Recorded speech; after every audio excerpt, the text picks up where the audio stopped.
Wassalatu wassalamu ala asyrafil anbiya wal mursalin Sayyidina Muhammadin wa ala alihi wa sahbihi ajma'in. Alhamdulillah, pada siang hari ini kita bisa berkesempatan bertemu bersama dengan Yang Mulia Bapak Dr. Lalu Muhammad Iqbal, Duta Besar Indonesia untuk Turki. Ini adalah kesempatan yang sangat berharga untuk kita bisa bersama melaksanakan sharing season bersama beliau. Maka dari itu patut kita mengucapkan puja dan puji syukur pada Allah Subhanahu wa taala atas kesempatan yang sangat berharga ini. Kemudian salawat dan salam kita haturan kepada Nabi besar Nabi Muhammad sallallahu alaihi wasallam. Allahumma shalli wa sallim wa barik alaih. Semoga kelak kita akan menjadi bagian dari umat beliau mendapatkan syafaat di hari kiamat. Baik, sebelum kita memulai acara, perkenankan saya sebagai moderator ingin membacakan sekilas tentang profil tamu kehormatan kita pada siang hari ini, yaitu Dr. Lalu Muhammad Iqbal, Magister Hubungan Internasional. Pokoknya dikenalkan dari Praya gitu aja cukup. Oh, siap. Ini untuk mengakrabkan, yang mohon izin saat memanggil antum dengan Ustadz, karena antum juga pandal. dari pesantren. Lebih senang dipanggil begitu daripada dipanggil yang mulia gitu. Enggak mulia-mulia. Oh, nggih. Jadi beliau adalah alumni dari Pondok Modern As-Salam, Sukoharjo. Kemudian beliau melanjutkan S1 di UMY, Hubungan Internasional, kemudian di UGM, beliau mengambil sejarah, kemudian kembali mengambil Magister S2 di UI, Hubungan Internasional, dan terakhir beliau mengambil doktoral dalam bidang politik di Universitas Bukares. Kemudian saat ini beliau menjabat sebagai Duta Besar Indonesia untuk Turki. Beliau adalah putra asli Lombok, kelahiran Praia. Kelahiran Praia 10 Juli 1972. Insya Allah siang hari ini kita akan mendengarkan beberapa hal yang akan beliau sampaikan terkait dengan Turki dan Indonesia. Dan siang ini kita akan mengambil tema yaitu berkarya lokal dan berpikir mendunia. Namun sebelum kita masuk pada acara inti, mari kita bersama-sama memulai acara kita ini pada siang hari ini dengan bersama-sama membaca Al-Basmalah. Bismillahirrahmanirrahim. Selanjutnya akan ada sedikit sambutan dari pimpinan Pondok Pesantren Alam Sayang Ibu, yakni Dr. Jamaluddin Abdullah Al-Magistir. Kepada beliau disilahkan. Baik, terima kasih Saudara Kia. Bismillahirrahmanirrahim. Assalamualaikum warahmatullahi wabarakatuh. Alhamdulillah wassalatu wa ala alihi wa ashabihi wa mawala amma ba'd. Fadilatul Syekh. Di atas Ustadz, pakai Syekh aja Ustadz. Bapak Duta Besar yang kami sangat muliakan dan terima kasih atas kesempatan ini di luar perkiraan kami, Pelungguh bisa menyempatkan waktu untuk berdialog, lebih tepatnya mungkin ngobrol-ngobrol lah dengan terutama kami di Sayang Ibu bersama siswa. Di sini sudah kita bikin Ustadz Bal, jadi ada siswa sudah satu tempat dan mendengarkan langsung apa yang akan antum sampaikan nanti. Dan pada saat yang sama juga insya Allah cukup banyak wali yang bisa hadir pada kesempatan ini, karena ini inisiasinya awal dari wali juga, dan kami bersyukur sekali bisa disambungkan dengan Pak Dubes. Kedua, untuk memperluas manfaat dari pertemuan ini, saya sudah coba menghubungi beberapa pesantren besar, Pak Dubes, untuk ikut mendengar apa yang akan antum sampaikan nanti. Ada dari Haramain, ada dari Nurul Hakim, ada dari Al-Ikhlas juga yang ada juga satu lagi yang jauh sekali dari Budi Utomo Bima. Ini ada Pak Dokter apa namanya? Pak Dokter Ibnu Khaldun. Alhamdulillah bisa hadir beliau dengan beberapa stafnya juga. Kemudian juga orang tua ini sebenarnya banyak yang punya lembaga, orang tua santri kita ini, Pak Dubes, sehingga momen ini menjadi sangat penting karena banyak sekali yang akan mengambil manfaat dari apa yang kita akan bisa bicarakan pada hari ini. Tentunya informasi dari Pak Dubes tentang berbagai hal, terutama bagaimana mengembangkan pendidikan, apa yang perlu kami lakukan, terus bahkan mungkin apa yang bisa kita kerjasamakan, yang bisa kita akses semua teman-teman di Lombok ini, ya wabil khusus di Sayang Ibu, sehingga ke depan kita bisa membantu anak-anak kita di Lombok berkembang lebih baik, Pak Ustadz. Perlu kami sampaikan bahwa sedikit tentang pesantren kita ini, kita memang baru mumayyiz lah, mau memasuki 8-9 tahun, jadi sangat hijau sekali, dan kami berharap kami bisa belajar banyak dari pertemuan ini, dan santri kita nggak banyak Ustadz, baru 174. Dan jadi kami ada dari MI baru mulai tahun kedua ini dengan 3 santri. Tahun ini alhamdulillah ada 10 yang daftar MI-nya karena kita baru coba. Kemudian kalau Sanawiyah Aliyah itu 174 semua. Tahun ini kita menamatkan 7 orang untuk aliyahnya. Dan mendaftar sekitar 23 orang untuk aliyah. Alhamdulillah kita walaupun sedikit tapi semangat kita semangat besar insya Allah. Semangat yang Pak Dubes sampaikan kepada kami dengan temanya itu. Bapak Ibu, perlu kami sampaikan bahwa tema ini langsung dari beliau, yaitu berkarya lokal, berpikir mendunia. Mudah-mudahan semangat ini menjadi satu energi, sehingga kita semua yang ada di Lombok ini, di NTB ini, bisa bergerak dan membantu anak-anak kita, adik-adik kita juga berkembang dan bisa merambah berbagai kesempatan, berbagai kemungkinan-kemungkinan yang mereka bisa lahir di masa depan. Saya kira itu Pak Dubes dari saya. Terima kasih atas segala kesempatan dan kerendah hatian Pelungguh bisa menerima kami, bisa ber-SMS dengan kami, sehingga acara ini bisa terlaksana. Mudah-mudahan nanti di lain waktu kita harapannya setelah ini nanti ada berseri atau apalah yang bisa kita lakukan nanti. Saya kira itu Pak Dubes. Terima kasih sekali lagi.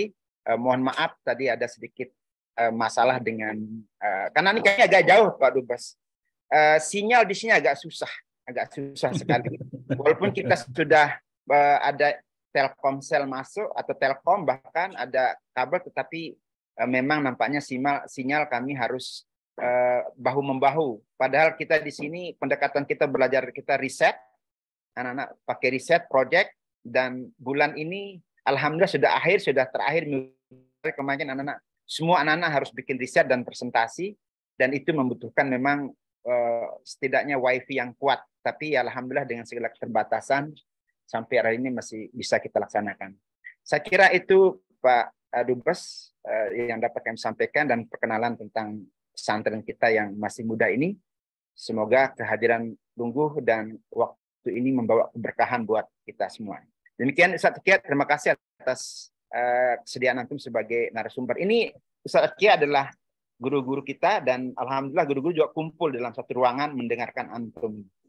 Saya kira itu demikian. Wassalamualaikum warahmatullahi wabarakatuh. Waalaikumsalam warahmatullahi wabarakatuh. Baik, terima kasih kami ucapkan kepada Al-Ustadz Dr. Jamaluddin Abdullah Al-Magistir atas sambutannya. Baik, kita akan masuk kepada acara inti. Anak-anak sekalian, para santri, Bapak Ibu guru, dan para wali santri, kita akan bersama-sama mendengarkan, kita akan melakukan sharing session bersama dengan Dr. Lalu Muhammad Iqbal. Beliau adalah Safir Safiru Indonesia di Balda di Turki. Semoga apa yang dapat kita bincangkan siang hari ini akan menghadirkan kebermanfaatan yang besar kepada semua pendengar siang hari ini, khususnya kepada anak-anak. Semoga bisa menjadi motivasi ke depannya agar bisa mengikuti jejak beliau. Ada yang mungkin menjadi duta besar atau mungkin nanti setamat dari pesantren bisa melanjutkan studinya ke Turki atau negara-negara lain yang ada di Eropa. Baik, langsung saja kepada Ustadz Muhammad Iqbal. Waktu yang tepat kami silahkan.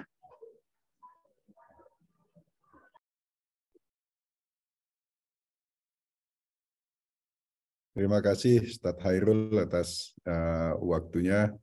Bismillahirrahmanirrahim. Assalamualaikum warahmatullahi wabarakatuh. Waalaikumsalam warahmatullahi wabarakatuh. Ustadz Jamal yang saya banggakan. Beliau ini social entrepreneur, berani memulai sesuatu. Nggak banyak orang berani memutuskan untuk memulai ikhtiar-ikhtiar sosial seperti ini, saya kira. Para asatidz dan asatidah yang saya hormati, para mudir dan mudiroh, rois dan roisah, para wali murid, saya baru tahu kalau pada wali santri juga ada berada di sini gitu. Jadi saya terima kasih sudah diundang. Yang menyampaikan undangan itu pertama itu Farid Dai Farid itu pertama menyampaikan. Beliau itu adik kelas saya di Asalam dulu dan juga di UMY dan sahabat saya. Jadi kalau saya minta tolong sesuatu itu buat ke beliau, beliau anggap itu perintah. Begitu juga kalau beliau minta tolong sesuatu, saya anggap perintah gitu. Jadi begitu kejadiannya berpuluh-puluh tahun gitu. Jadi saya mau mulai ini dengan disclaimer dulu. Ini saya nggak punya pretensi, ini benar-benar hanya ingin ngobrol. Mudah-mudahan ini bukan yang pertama dan terakhir, tapi ini yang pertama dan mudah-mudahan di kesempatan-kesempatan berikutnya bisa ngobrol lebih banyak. Ini lebih sebagai menyambung silaturahmi saja, perkenalan. Jadi saya tidak punya pretensi membagi ilmu karena memang ilmunya juga pas-pasan gitu. Pas-pasan ilmunya, saya yakin para asatidz dan asatizah di situ lebih memahami, lebih punya banyak hal untuk di-share gitu. Apalagi para wali santri ada di sini. Tadi saya udah dikenalkan bahwa saya ini benar-benar putra asli Lombok karena saya lahir di kampung di Praia sana namanya Ketejer. Jadi saya hidup di tengah persawahan, saya menikmati masa-masa itu nggak terlupakan gitu. Dan itu juga yang membentuk cara berpikir saya kemudian gitu, lahir lahir di kampung dan menjadi bagian dari kehidupan sehari-hari di kampung. Kemudian saya merantau usia 14 tahun, Nanti saya akan cerita sedikit tentang nasihat orang tua saya ketika saya merantau gitu. Jadi ini mungkin buat adik-adik dan anak-anak santri, insya Allah ini mungkin nanti akan bermanfaat. Mungkin membagi ilmu seperti ini, tapi saya nggak akan bicara terlalu banyak. Saya akan berharap nanti kita lebih banyak diskusi nanti, karena saya yakin ada banyak pertanyaan-pertanyaan, kegelisahan dari para peserta diskusi ini yang mungkin kita bisa jawab sama-sama di dalam forum ini nanti. Saya berharap suatu saat nanti kita bisa diskusi secara langsung, gitu. Karena memang teknologi ini sudah luar biasa maju sekarang. Gitu. Dimanapun kita berada di pelosok dunia manapun kita bisa ketemu dalam Zoom. Tapi ada yang tidak bisa tergantikan dengan Zoom ini. Gitu. Saya ngajar hampir setiap seminggu sekali, 2 kali masih ngajar di universitas, di beberapa universitas di Indonesia, ada juga satu di Jepang gitu. Tapi saya merasa ada nggak tergantikan gitu. Pertemuan itu silaturahmi secara fisik itu memang ya itulah yang terbaik gitu. Ada emosi di situ, kita bisa melihat pancaran emosi kita kemudian direspon oleh emosi dari mereka yang mendengar, itu yang tidak tergantikan. Karena itu mudah-mudahan kita bisa suatu saat bisa silaturahmi nanti kopi darat di pesantren nanti insya Allah gitu. Tadi Ustadz Jamal cerita mengenai internet yang kesulitan di pelosok-pelosok di NTB. Ini memang masih menjadi fenomena yang unik di abad ini, karena makanya ada beberapa penulis yang mengatakan bahwa dunia kita itu sekarang udah terbelah jadi dua, yang satu flat, yang satu nggak flat. Jadi ada buku The World is Flat gitu judulnya. Nah, Indonesia itu termasuk dunia yang masih belum flat gitu, karena digital gap antara satu tempat dengan tempat lain itu masih kentara sekali gitu. Agak aneh juga kalau itu terjadi, karena bayangkan di atasnya Lombok itu sekarang itu ada ribuan satelit low orbit gitu, low orbit satellite gitu, yang dimiliki oleh Starlink. Starlink itu perusahaan pengelola satelit yang dimiliki oleh Mas Elon Musk maksud saya. Jadi oleh Elon Musk itu, Tesla itu. Dan itu ada ribuan jumlahnya, itu sekarang ada berada di atas kepala kita semua di Lombok situ. Dan dengan itu sebetulnya akses itu sudah nggak ada lagi batas antara pulau, antara daerah urban, antara desa dan kota, harusnya sudah nggak ada. Tapi sampai sekarang ini kita belum bisa mengakses satelit itu. Padahal satelit itu didesain untuk berada di low orbit itu untuk memudahkan akses. Insya Allah mudah-mudahan ke depan kita bisa melepaskan diri dari digital gap ini sama-sama nanti, insya Allah dengan ikhtiar bersama. Nah, saya ingin menggunakan kesempatan ini untuk menyampaikan apresiasi saya terhadap para santri terutama. Keputusan teman-teman Ananda sekalian, keputusan adik-adik sekalian, teman-teman sekalian untuk menjadi santri itu adalah keputusan yang terbaik yang kalian ambil dalam hidup kalian. Karena ada filosofi begini, hidup itu rumusnya gampang aja gitu. Untuk berhasil itu rumusnya gampang gitu. Kalau kamu ingin hidup yang indah, ingin hidup yang mudah di masa depan, gitu, maka pilihlah awal yang sulit gitu. Pilihlah jalan yang landai gitu. Kan pilihannya tuh gampang. Inna ma'al usri yusro gitu. Kesulitan itu, kalau ada kesulitan ada kemudahan. Kalau dibalik, kalau ada kemudahan di depan, kemungkinan besar belakangnya sulit itu. Jadi kalau kalian sudah putuskan untuk mengambil yang sulit di depan, yang belakang itu mudah. Dan menjadi Pak Santri itu pasti sulit. Satu, memutuskan meninggalkan orang tua gitu. Udah enak-enak di rumah tinggal rebahan, tinggal mager, orang tua sudah masak. Nggak ngapa-ngapain sudah disiapkan semua gitu. Bisa ketemu Bapak Ibu tiap hari. Ada masalah tinggal cerita ke Bapak Ibu. Uang kurang tinggal minta ke Bapak Ibu. Lah kok ada orang memilih untuk jauh dari orang tuanya gitu. Masuk pesantren gitu. Makan dijatah gitu. Itu pun pakai antri gitu kan. Kamar mandi harus bersihin sendiri. Kasur harus nyiapin sendiri gitu. Nggak ada snack, mau ngakses handphone susah, sementara teman-teman bisa menghabiskan waktunya berjam-jam di luar sana untuk buka medsos, sementara kalian mengambil pilihan yang sulit seperti itu. Belum pagi sudah bangun, harus sholat tahajud dulu, baru sholat subuh, sementara teman-teman di sana nunggu terbit matahari dulu baru sholat subuh gitu. Jadi menjadi santri itu bukan pilihan yang mudah, itu pilihan yang sulit. Tapi kalau kita ngikutin filosofi tadi, bahwa kalau kamu mau hidup yang mudah, kamu mau hidup yang indah di masa depan, ambil jalan yang sulit. Untuk menikmati pemandangan indah dari Gunung Rinjani, lihat ke bawah itu pemandangannya indah sekali. Untuk menikmati Segarana, Anda harus memanjat begitu jauh. Lebih dari 3.000 meter yang harus dipanjat gitu. Untuk menikmati Mandalika, teman-teman harus pergi melewati berapa jurang, itu jurang PP dan sebagainya. Pulangnya juga susah. Jadi kalau yang kalian jalani sekarang itu terasa berat, itu tanda-tanda kalian akan sukses gitu. Insya Allah itu tanda-tanda kalian akan berhasil. Tapi kalau yang kalian jalani sekarang ini terasa mudah, nah cari pilihan yang lebih sulit lagi. Cari pilihan yang lebih sulit lagi. Kalau tidur kalian selama ini bisa 6 jam, cari pilihan yang tidurnya cuma 4 jam gitu. Karena tidur itu sebetulnya nggak ada kaitannya dengan kuantitas. Tidur itu masalah kualitas. Tidur mau 3 jam, mau 4 jam, tapi selimutnya pakai sholawat gitu.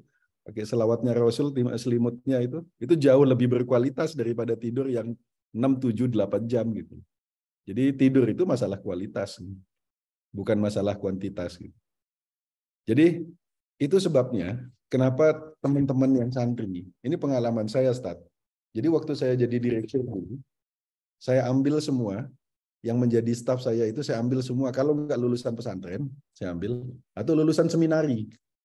Jadi Katolik gitu. Lulusan seminari, yaitu pesantrennya Katolik lah itu kan. Jadi kurang lebih sama lah pola hidupnya. Kenapa saya ngambil mereka gitu? Dan terbukti kinerja organisasi saya itu bisa sampai 3 kali lipat lebih baik daripada unit-unit organisasi lain yang ada di Kementerian Luar Negeri gitu. Kenapa? Karena anak-anak ini sudah selesai hidupnya. Bagian yang terpenting dari hidup itu adalah memutuskan tujuan hidup. Dan anak-anak kita yang di luar sana gitu, itu di usia 19, 20, 21, 22, bahkan sampai 30 itu masih belum menemukan tujuan hidupnya. Masih gamang. Apa sih yang saya cari dalam hidup ini gitu. Orang dalam pencarian itu nggak akan bisa maksimal gitu. Tapi anak-anak yang lulus dari pesantren itu, mereka sudah selesai. Proses menentukan tujuan hidup itu udah selesai sudah. Tujuan hidupnya itu kalau nggak li'ilah, kalau ditanya kamu apa sih tujuan hidupmu? Li'ilahi kalimatillah udah. Saya mau meninggikan kalimat Allah aja gitu, mengangkat kalimat Allah gitu. Atau limardotillah udah, cari ridhonya Allah aja udahlah gitu. Kalau nggak jawabannya, kalau saya pakai jawabannya khairukum anfa'uhum linnas sudah. Saya mau jadi orang yang bermanfaat gitu. Apapun saya mau jadi orang bermanfaat. Jadi saya mengukur kesuksesan saya itu dari seberapa besar manfaat yang saya bawa. Itu jawabannya sekitar situ aja anak-anak santri itu. Kalau kita tanya, apa sih yang kamu cari dalam hidup ini? Nah, karena mereka sudah selesai, mereka tuh nggak gampang distracted gitu. Jadi kalau jalan itu naik bis mau ke Mataram itu, ya udah dia fokus ke Mataram gitu. Tapi mereka yang belum selesai tujuan hidupnya ini, dia mau ke Mataram, lihat ada nasi enak di Puyung, dia berhenti di Puyung. Dia makan nasi Puyung dulu gitu loh. Nanti dia lewat Tiwu Bokah, dia lihat ada nasi Bokah, enak juga, dia berhenti di Bokah gitu. Padahal dari awal udah dia bilang bahwa tujuannya pengen ke Mataram. Cuman karena tujuannya belum meyakinkan, belum firm gitu, belum kuat, di mana-mana dia berhenti, akhirnya nggak nyampe-nyampe itu. Itu yang terjadi. Itu bedanya kenapa teman-teman yang santri itu lebih fokus hidupnya. Karena mereka sudah selesai. Proses pencarian tujuan hidup itu sudah selesai. Dan itu adalah bagian yang paling sulit dari membangun sebuah kehidupan gitu. Mudah-mudahan saya yakin adik-adik sekarang yang ada di pesantren, mudah-mudahan semua dimudahkan untuk menentukan tujuan hidupnya itu gitu. Karena itu sebetulnya yang kita dapat.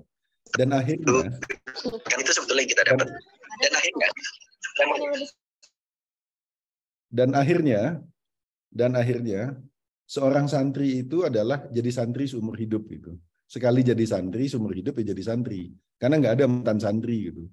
Kesantrian itu menjadi warna di dalam kehidupannya nanti sampai kapanpun. Saya pada saat sekarang saya menjadi duta besar gitu. At the end tetap saya merasa saya santri. Kehidupan saya seperti santri. Nggak ada yang berubah gitu. Dan nggak penting-penting amat jadi jabatan jadi dubes ini sebenarnya gitu. Yang penting itu mau jadi dubes, mau jadi apa, ukurannya sama. Seberapa besar dia membawa manfaat buat lingkungannya. Kan intinya di situ gitu. Nah, yang kedua yang saya mau bagi dengan teman-teman adalah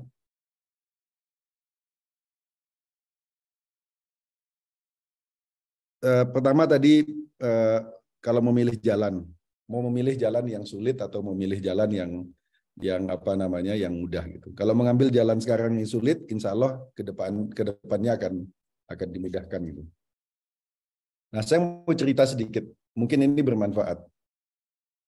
Saya ini kebetulan lahir, alhamdulillah, bukan dari keluarga yang tidak berada gitu. Ayah saya pada saat saya kecil itu, ayah saya sudah ketua DPRD di Lombok Tengah gitu. Ibu saya sarjana, mungkin sarjana perempuan pertama di Lombok Tengah. pada saat itu sarjana pertanian. Meskipun beliau memilih untuk menjadi petani di awal-awalnya untuk membantu ibunda saya gitu. Tapi dari segi sosial gitu, alhamdulillah cukup gitu. Tidak berlebih tapi Allah berikan kecukupan gitu. Tapi ayah saya tuh dari kecil itu sama sekali tidak pernah memberikan fasilitas apapun kepada saya. Dan ini bisa ditanya ke saya, sahabat-sahabat saya pada kecil. Nggak memberikan fasilitas apapun gitu. Sekali saya pernah minta diantar oleh sopir saya untuk ke kantor karena saya pingin sekali ke kantor, pingin sekali ke sekolah antar mobil gitu. Dan akhirnya pulang ya itu habis-habisan kena marah satu hari sama orang tua. Intinya satu, beliau bilang mobil itu sopir itu punya ketua DPR. Ayah saya waktu itu punyanya Pak Mak nyuruh-nyuruh. Masih kecil udah pinter-pinter nyuruh gitu. Dari kecil beliau ngajarin saya, ibu saya terutama, tiap hari saya berangkat ke sekolah itu bawa rombong es gitu. Jadi malam diajarin bikin es mambu itu. Kemudian saya bawa itu ke sekolah. Nanti teman-teman begitu teng pulang sekolah, teman-teman langsung lari, saya ke kantin dulu. Karena hitung-hitungan dulu berapa yang laku hari ini gitu. Nah, uang saku saya diambil dari situ. Dan itu yang terjadi terus. Dan itu akhirnya darah dagang itu sudah menjadi bagian yang nggak terpisahkan dari saya. Jadi sejak SD sampai saat ini saya jadi dubes, saya nggak pernah berhenti berdagang gitu. Saya selalu berbisnis gitu. Belakangan saya pikir, iya ya, memang kan ternyata berdagang itu, tijaroh itu adalah satu dari 9 rezeki yang paling berkah gitu.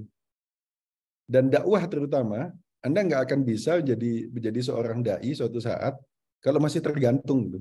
Kenapa Rasulullah menikahi Siti Hadijah gitu? Karena dakwah yang dilakukan Rasulullah itu harus mandiri. Dia tidak boleh tangannya di bawah dakwah itu. Dakwah itu tangannya di atas gitu. Jadi dia harus mampu mandiri, dakwahnya itu mandiri, dia bisa membiayai dirinya sendiri gitu. Itu dakwah yang efektif gitu. Kalau kita lihat kalau di Indonesia misalnya kita lihat Muhammadiyah gitu. Muhammadiyah itu konstan aja, sama pemerintah kritis, sama pemerintah kadang-kadang tetap kooperatif tapi juga tetap berani kritis anytime. Kenapa? Dia nggak tergantung apa-apa. Pemerintah nggak ngutang, Muhammadiyah nggak ngutang apa-apa sama pemerintah, justru pemerintah yang ngutang sama Muhammadiyah.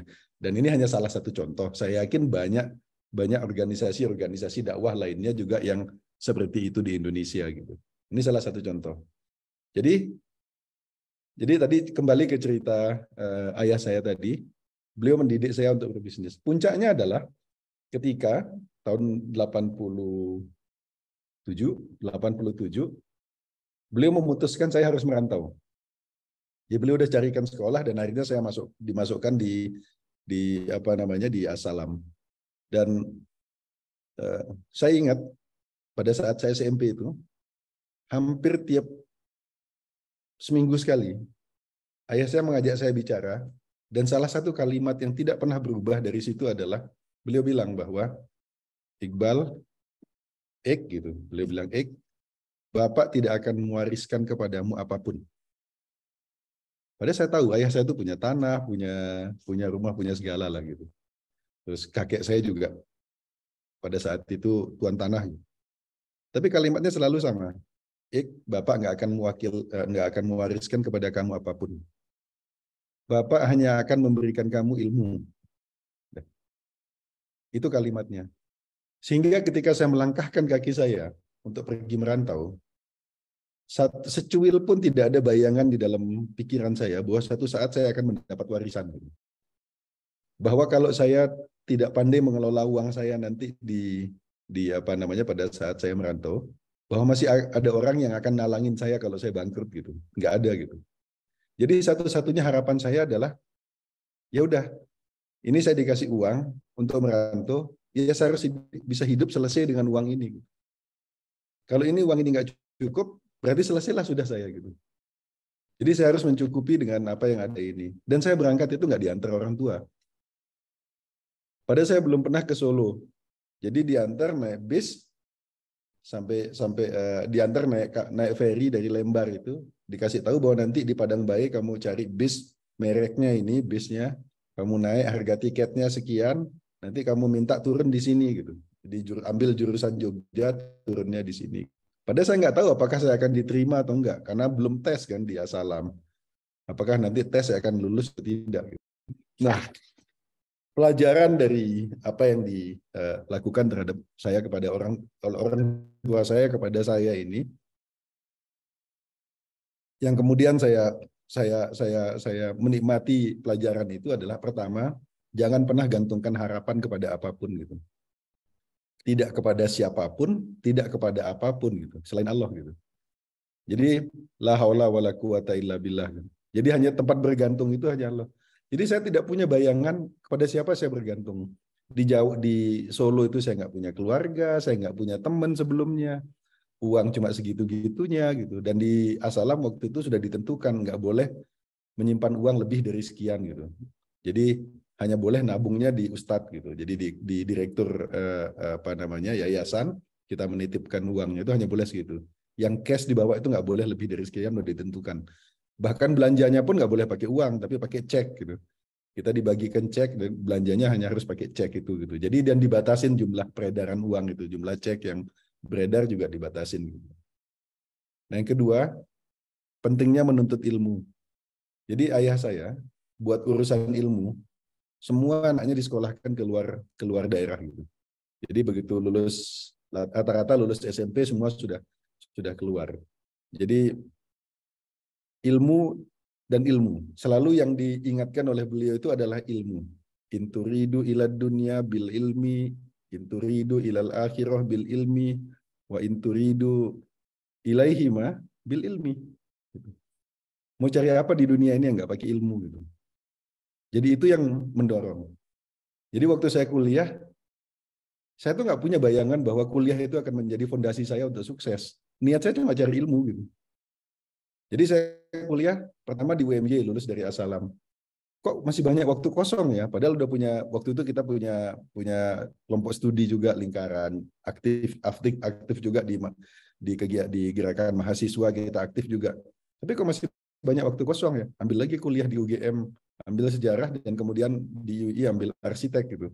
Terus udah dijalanin semua gitu karena niatnya cuma cari ilmu aja gitu. Dan itu nggak terasa berat karena mencari ilmu itu kemudian jadi passion gitu. Belajar itu menjadi sebuah passion, bukan lagi kewajiban gitu. Karena kita menganggap itu sebagai passion, sebagai pemuasan hati nuraninya sendiri, ya nggak terasa berat gitu. Ya udah dijalanin aja gitu. Nah, yang ketiga adalah pelajarannya dari apa yang disampaikan oleh orang tua saya itu adalah mengenai merantau gitu. Justru tadi saya cerita, ayah saya ketua DPR, ibu saya sarjana perempuan pertama di kabupaten itu. Kakek-kakek saya tuan guru semua. Jadi ayah saya sadar betul bahwa ini pohon kecil, kalau ditanam di bawah pohon besar yang rindang, nggak akan pernah besar. Jadi pohon kecil ini harus ditaruh jauh dari pohon yang besar ini gitu. Supaya dia tumbuh rindang. Dan itu yang saya sadari. Waktu itu sempat saya ngambil kuliah di Malang. Begitu ayah saya tahu, Bapak nggak mau kamu kuliah di Malang. Kenapa Pak? Gitu. Kenapa Pak? Kamu pindah cari di Jogja aja gitu. Kenapa Pak di Malang gitu? Terlalu banyak orang Lombok kata. Nanti kamu nggak akan bisa jadi dirimu sendiri gitu. Cari tempat di mana jarang orang Lombok, sehingga kamu bisa menjadi dirimu sendiri. Karena intinya beliau nggak ingin saya berada di bawah bayang-bayang beliau gitu. Jadi disuruhnya pergi yang jauh gitu. Kamu jaga silaturahmi dengan teman-teman Lombok, tapi cari tempat yang nggak banyak orang Lomboknya gitu. Karena beliau takut saya besar dalam bayang-bayang beliau gitu. Artinya bahwa pohon kecil itu tidak akan pernah bisa tumbuh besar selama dia berada di bawah pohon besar. Karena anak-anak, terutama anak laki-laki, dia harus merantau dalam hidupnya. Sekali dalam hidupnya itu at least dia harus merantau. Karena hanya itu yang akan bisa membuat dia menjadi orang besar. Setelah dia dijauhkan dari pohon-pohon besar yang rindang lainnya. Selama dia berada di bawah under the shadow of the tree gitu. Selama dia berada di bawah bayang-bayang pohon besar itu, matahari nggak menjangkau pohon kecil itu, matahari yang panas itu nggak menjangkau pohon kecil itu, dia nggak akan pernah bisa tumbuh rindang besar. Jadi itu pelajaran dari pengalaman pribadi saya tadi. Jadi Ananda sekalian, kalau sekarang kemudian dikirim oleh orang tuanya untuk menjadi santri di pesantren, itu sama sekali bukan karena orang tuamu tidak menyayangimu, tapi justru karena dia sangat sayang sama kalian, maka kalian diberi kesempatan untuk menjadi diri kalian sendiri. Itu kesempatan yang sangat mahal. Anak-anak muda sekarang berontak dari orang tuanya karena merasa tidak diberi kesempatan untuk menjadi dirinya sendiri. Kamu nggak usah berontak, orang tuamu sudah mengirimkan ke pesantren gitu. Dikasih kesempatan untuk menjadi dirinya sendiri gitu. Jadi itu lagi satu lagi kenapa menjadi santri, menjadi perantau itu adalah sebuah rahmat gitu, sebuah kenikmatan yang luar biasa gitu. Nah, berikutnya saya ingin mengingatkan sebelum nanti kita dialog, kita diskusi. Kita ini semua khalifah kan di muka bumi ini. Kita ini semua khalifah di muka bumi. Menjadi khalifah artinya tugasmu bukan hanya mengurus dirimu sendiri. Tugasmu juga bukan hanya mengurus manusia gitu. Tapi mengurus the whole universe, seluruh alam semesta yang ada di dalam jangkauanmu. Itu adalah tugasmu. Artinya apa? Yang harus kalian urus itu bukan hanya diri dan sekitarnya, tapi juga alamnya, lingkungannya. Kalau di sebelahmu ada sungai, itu adalah tanggung jawabmu untuk menjaga sungai itu tetap bersih, sungai itu tetap sehat. Kalau di sebelahmu banyak pepohonan, itu tanggung jawabmu untuk memastikan setiap pohon di situ bisa hidup dengan sejahtera. Sejahtera itu bukan hanya manusia, tetapi pohon pun berhak sejahtera. Apalagi kita ini Islam, apalagi kita ini Muslim. Di dalam Islam tidak ada konsep benda mati, benda hidup. Semua benda adalah hidup.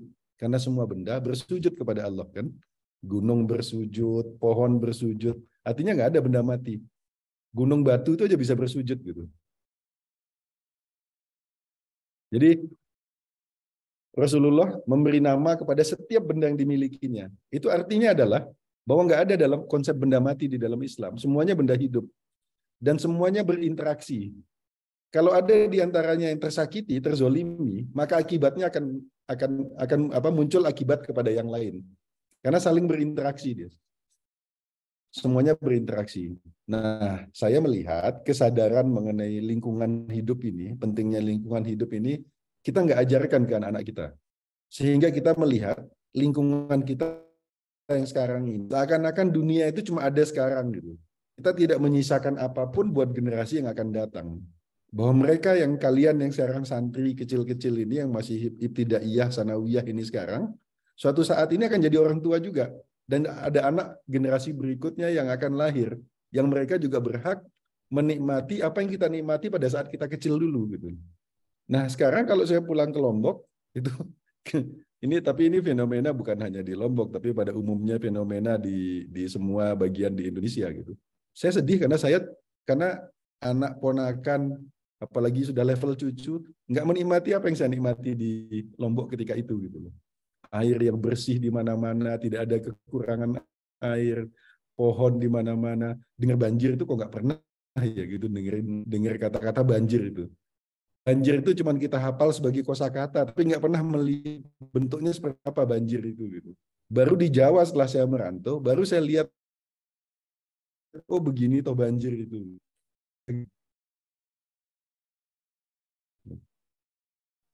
Ada interaksi yang buruk antara khalifah dengan lingkungan alam semesta yang diamanahkan kepada dia, kepada khalifah ini gitu loh. Jadi ada interaksi yang rusak di antara kedua ini.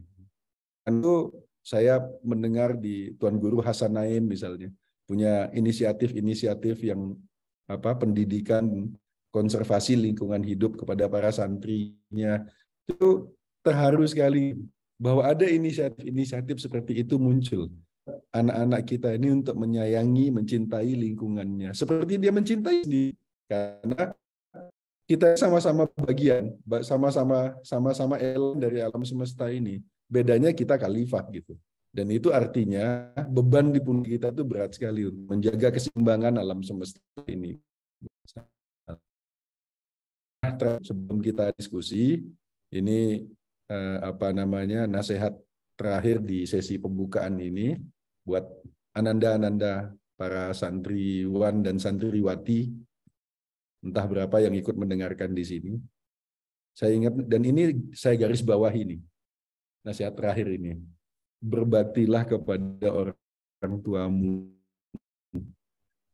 Saya tidak pernah ketemu orang yang bahagia yang tidak berbakti kepada orang tuanya. Saya nggak pernah melihat orang yang sukses dan bahagia. Sukses itu ada dua, sukses duniawi tapi nggak bahagia. Ada orang yang juga sukses tapi bahagia, yang tidak berbakti kepada orang tuanya. Kalau suatu saat kamu harus mencari teman, dan kamu kesulitan bagaimana membedakan teman yang baik dan yang tidak baik, gitu. Rumusnya gampang. Lihat dia, bagaimana dia memperlakukan orang tuanya. Kalau dia kepada orang tuanya sayang, kepada orang tuanya loyal, pada orang tuanya berbakti, pasti orang itu akan menjadi teman yang baik. Bagaimana mungkin kamu harapkan ada orang yang tidak baik kepada seseorang yang sudah mengandungnya, yang mengurusnya, yang membesarkannya, lalu akan baik kepada orang yang tidak punya kontribusi apa-apa terhadap hidupnya, gitu. Itu khayal itu. Nggak mungkin terjadi, gitu.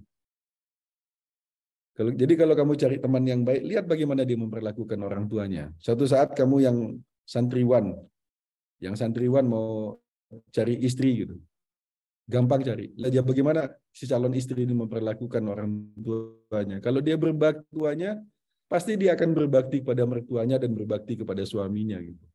Yang santriwati juga begitu. Kalau suatu saat cari imam, gitu, cari pria untuk menikahinya, gampang. Lihat bagaimana sikap dia terhadap orang tuanya, gitu.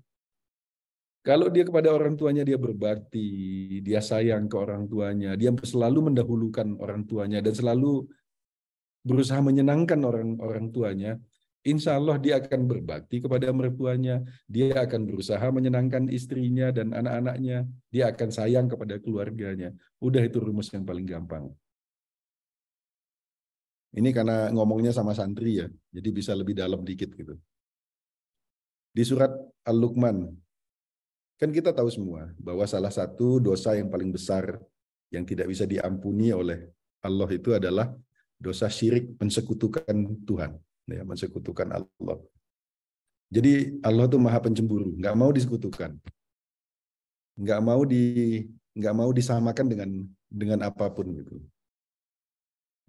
Bahkan nggak mengampuninya. Kalau sampai itu dilakukan, itu tidak mengampuninya, gitu. Sebegitu besarnya dosa menyekutukan Allah itu.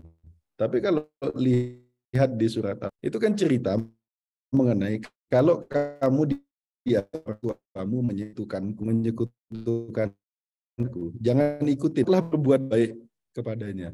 Bahkan orang tua mengajarkan anaknya untuk menyekutukannya, untuk melakukan dosa. Begitu dibenci oleh Allah, perintahnya cuma jangan ikutin gitu. Tapi tetap disuruh untuk berbuat baik kepada orang tua. Jadi sebegitu sakralnya buat Allah bakti kepada orang tua itu, gitu. Jadi kita tidak disuruh memutus silaturahmi dengan orang tua. Kita tidak disuruh memenjarakan orang tua atau apa, enggak. Kita disuruh tetap untuk berbuat baik kepada orang tua, gitu. Meskipun dia menyuruh melakukan menyekutukan Allah, gitu. Jadi kita menolak yang dia ajar, tapi kita tetap diminta untuk berbuat baik. Jadi saya tidak ingin cerita sebetulnya bahwa saya punya banyak sekali orang, teman-teman di sekitar saya, yang tidak berbakti pada orang tuanya, padahal anaknya pinter, cerdas, luar biasa, gitu. Tapi hidupnya terlunta-lunta, gitu. Nggak akan pernah bahagia dalam hidupnya, gitu. Nggak akan pernah orang yang tidak bakti pada orang tuanya nggak akan pernah bahagia dalam hidupnya. Dia bisa kaya, tapi dia tidak akan bahagia. Dia bisa pinter, tapi dia tidak akan bahagia. Hidupnya terus akan pindah dari satu masalah ke masalah berikutnya, gitu. Walaupun orang untukmu, gitu. Walaupun orang tua itu tidak mengucapkan kata yang kasar kepadamu, gitu ya. Tapi kalau dia sakit hati, Allah Maha tahu. Dia marah, bahkan dia tidak mengucapkan dia apa namanya, dia sakit mengucapkan dia kecewa, tapi Allah Maha tahu. Allah tahu bahwa ridho orang tuamu itu terganggu oleh sikapmu gitu. Dan karena ridhonya orang tua terganggu, ridhonya Allah juga terganggu. Jadi nasihat yang selalu saya sampaikan kepada anak-anak muda, kepada pelajar, kepada santriwan, santriwati adalah itu selalu. Jangan pernah nyakitin orang tuamu. Jadikan itu tujuanmu. Gitu. Bahwa saya ingin menyenangkan orang tua saya sepuas-puasnya. Nanti ketika orang tuamu sudah nggak ada lagi, kamu akan berdoa kepada Allah, ya Allah berilah aku kesempatan 1 menit lagi aja. Pengen nyium kaki ibu bapakku gitu. Saking rindunya kalian pada ibu bapak itu nanti. Itu yang terakhir ingin saya sampaikan sebagai pengantar. Sekarang kita bisa diskusi. Diskusinya boleh nanya apa aja. Kalau saya bisa jawab, alhamdulillah. Kalau enggak, saya nanya sama yang lain nanti.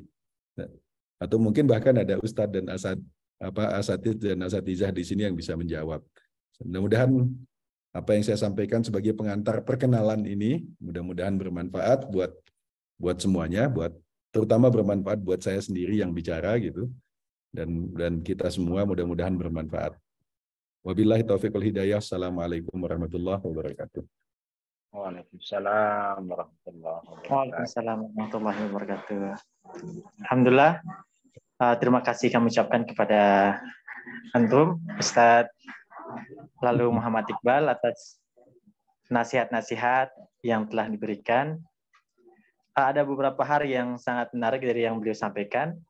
Pertama, karena kita berasal dari kultur yang sama, dari tradisi yang sama, dari sama-sama dari pesantren, beliau mengalami apa yang antum semuanya alami. Ini sepertinya kalau antum langsung menyampaikan di depan anak-anak, mereka senyum-senyum, Ustaz.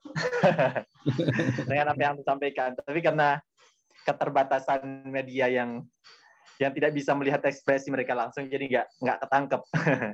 Apalagi bilang di pondok banyak hal yang menyulitkan, keterbatasan, itu memang pengalaman keseharian mereka mungkin.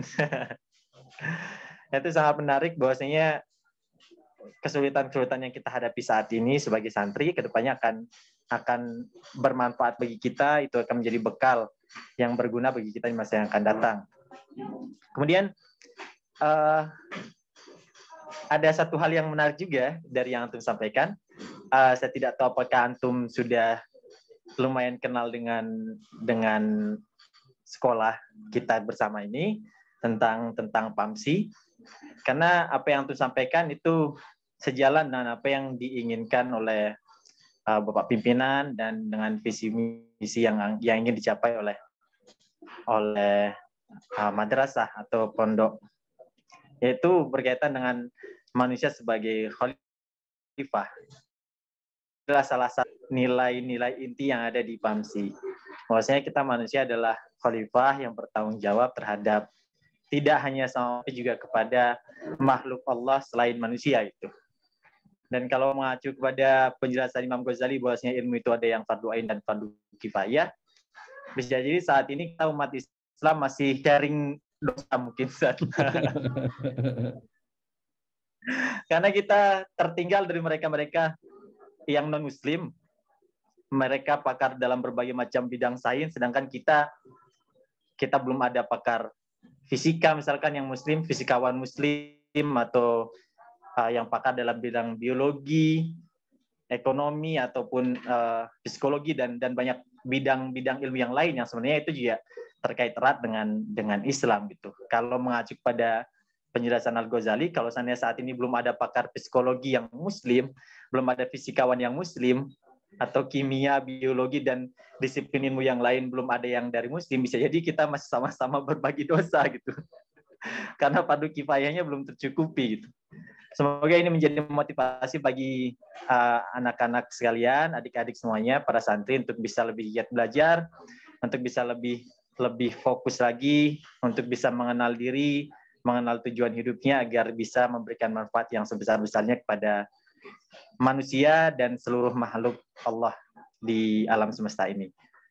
Baik kepada para peserta, baik wali santri atau tamu-tamu undangan, Bapak Ibu guru dan anak-anak sekalian, para santri yang ingin berdiskusi, berdialog langsung dengan Bapak Duta Besar, dengan Ustadz Lalu Muhammad Iqbal, disilahkan.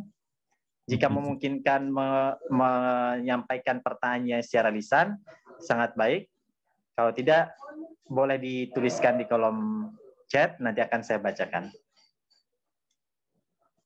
Sambil nunggu pertanyaannya, Ustadz Khairul. Jadi saya senang sekali tadi dengar bahwa ternyata di pesantren di situ juga nilai itu diajarkan gitu. Kayaknya ini harapan banget buat umat Islam. Semakin banyak pesantren-pesantren yang menanamkan kesadaran seperti itu. Dan itu yang hilang memang. Itu dimensi yang hilang dari pesantren yang selama ini kita kenal dengan pesantren modern, pun salafiyah ataupun tradisional. Itu salah satu dimensi yang hilang. Sehingga pesantren ini justru dikenal dengan sebaliknya gitu. Pasti jorok, pasti kudisan dan sebagainya gitu. Padahal kalau nilai-nilai Islam yang bahwa tidak ada jarak antara kita dengan alam semesta itu, kita adalah bagian dalam semesta itu diajarkan, harusnya itu nggak perlu terjadi gitu loh. Dan bahwa saya sendiri bahwa nggak ada sebetulnya pembagian antara ilmu agama dan ilmu umum gitu. Yang ada itu ilmunya Allah gitu. Mau ilmu apapun ya ilmunya Allah gitu. Jadi saya nggak pernah sebagai alumni pesantren gitu, saya nggak pernah merasa ada jarak antara ilmu yang saya pelajari di pesantren dengan kemudian ilmu arsitektur, sejarah, HI yang saya pelajari, kemudian strategic studies. Selalu ketika saya lihat itu, yaitu perspektif saya adalah sebagai orang Muslim gitu, melihat ilmu itu gitu. Karena ilmu ini ilmu Allah semua gitu, Insya Allah. Jadi nanti adik-adik santri jangan takut untuk bermimpi untuk suatu saat belajar ilmu yang astrologi, ilmu sosiologi, ilmu mekatronik dan sebagainya yang canggih-canggih itu. Karena somewhere down the history gitu ya. Jadi kalau dilihat historinya dari semua ilmu itu, dulu juga para ilmuwan Muslim kok yang memulai gitu. Matematika ilmuwan Muslim, sosiologi ilmuwan Muslim gitu, hampir semua gitu, kedokteran ilmuwan Muslim gitu. Tapi di dalam sejarah itu ada yang namanya missing link gitu. Saya mempelajari salah satunya misalnya sejarah diplomasi. Saya diajarkan di Universitas Muhammadiyah, saya diajarkan sejarah diplomasi gitu. Itu ada abad yang hilang, abad ke-7 dan abad ke-13 itu hilang. Seakan-akan tidak ada peradaban di situ. Tiba-tiba lompat ke abad 14, mengajarkan sejarah diplomasi gitu. Ternyata setelah saya dalamin, kemudian saya menulis ketika itu saya jadi ketua Ikatan Mahasiswa HI se-Indonesia, saya bikin versi yang masih sangat dalam gitu, versi mengenai sejarah diplomasi Islam gitu. Jadi selalu ada missing link. Ketika kita belajar ilmu pengetahuan itu ada missing link. Bahwa ini ada ilmu, tiba-tiba tahu-tahu ada gitu ilmu itu gitu. Ternyata proses pengembangannya dalam sejarah Islam itu hilang dari sejarah ilmu pengetahuan gitu. Jadi tugasnya kita semua para intelektual Islam ini, Muslim ini, untuk mengambil kembali peran itu. Dulu bahasa Arab itu pernah jadi bahasa sains, seperti bahasa Inggris saat ini gitu. Dan ada banyak, sampai sekarang masih banyak orang yang mempelajari kitabnya Ibnu Sina, Al-Qunun fit Tibb itu, yang disahaminya kalau tidak dengan bahasa Arab. Jadi dia pergi sekolah di Al-Azhar di mana 2-3 tahun hanya untuk belajar bahasa Arab, kemudian membaca buku itu dan memahaminya dalam bahasa Arab. Jadi ini mau nyemangatin teman adik-adik untuk belajar ilmu apa aja. Ilmu apa aja, ilmunya Allah.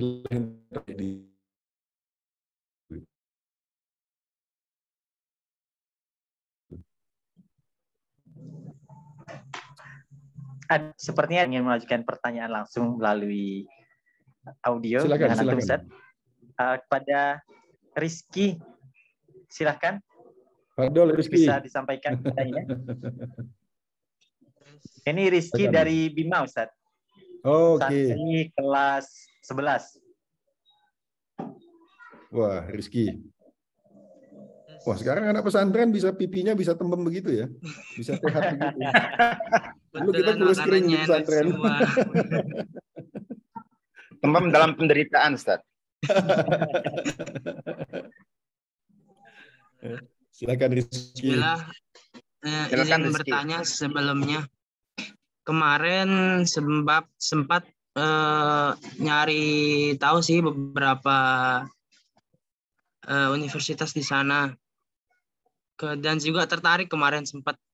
Karena kebetulan kan sekarang kelas 11. Sebentar lagi kelas 12 dan akan lanjut insya Allah kalau ada kesempatan bakal ke Turki. Nah, yang pengen saya tanyain itu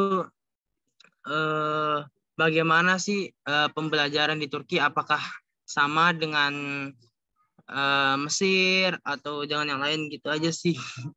Soalnya kepo banget, tertarik. Gitu. Nggak apa-apa Rizky, kalau keponya urusan gini nggak apa-apa. Ini kepo yang diizinkan gitu. Iya. Halal.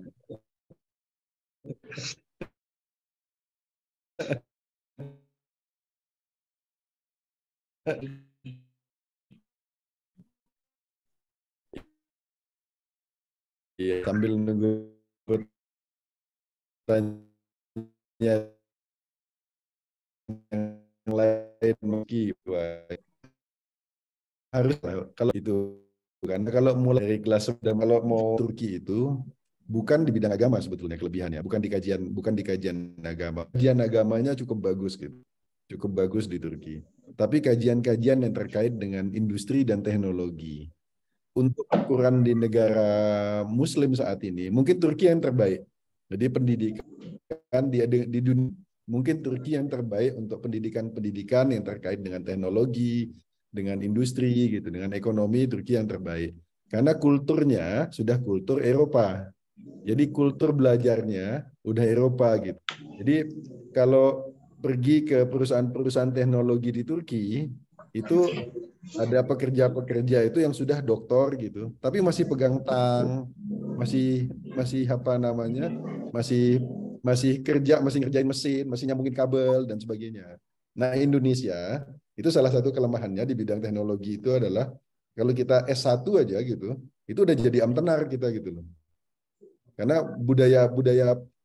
tahu amtenar nggak? Kamu generasimu tahu amtenar nggak sih? Gitu. Jadi amtenar itu pejabat Belanda dulu, penjajah Belanda dulu, pejabat-pejabatnya itu disebut amtenar gitu.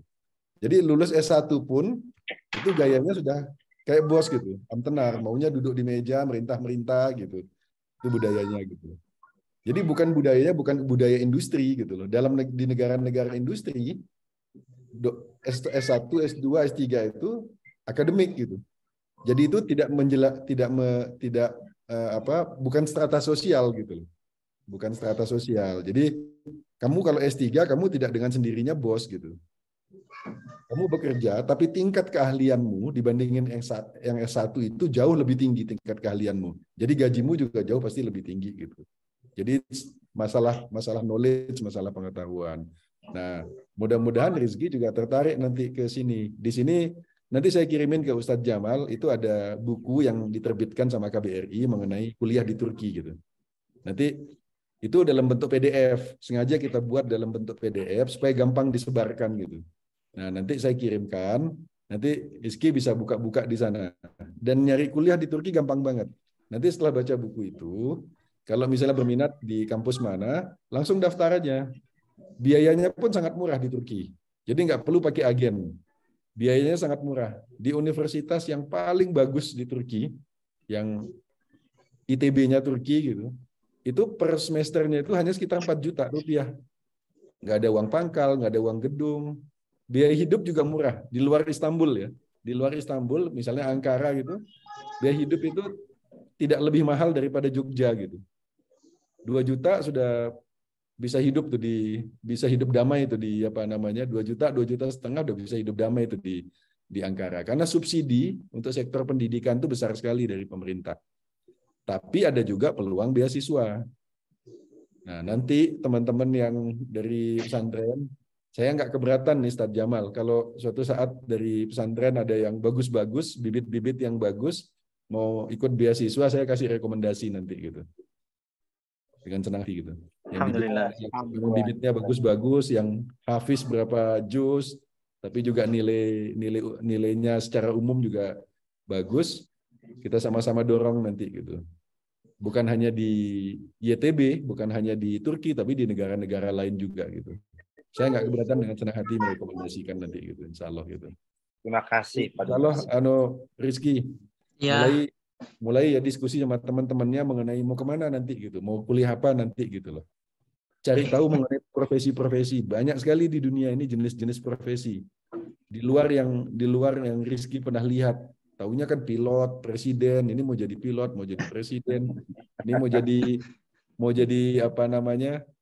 Jadi kebanyakan yang kita inginkan itu yang kita tahu aja gitu. Nah sekarang gunakan kesempatan ini buat Rizky cari yang Rizky belum tahu selama ini.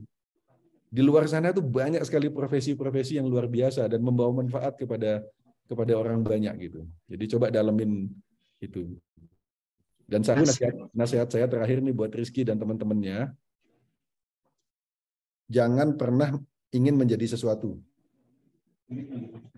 Tapi inginlah untuk melakukan sesuatu gitu.